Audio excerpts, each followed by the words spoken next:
दोस्तों ये वीडियो है उड़ीसा के संबलपुर की, जहां पर होमगार्ड की 187 वैकेंसी के लिए 9000 बच्चों ने अप्लाई किया और 9000 के 9000 बच्चे पेपर देने पहुंच गए।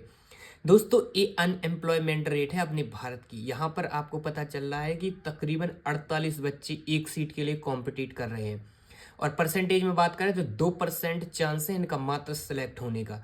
तो भारत देश में इतनी बेरोजगारी कैसे बढ़ गई, इतनी रेट कैसे बढ़ गई जो अनएम्प्लॉयमेंट रेट है?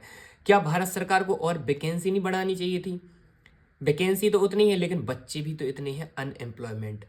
तो दोस्तों कुछ तो भारत सरकार को करना चाहिए ताकि ये अनएम्प्लॉयमेंट रेट रुक सके।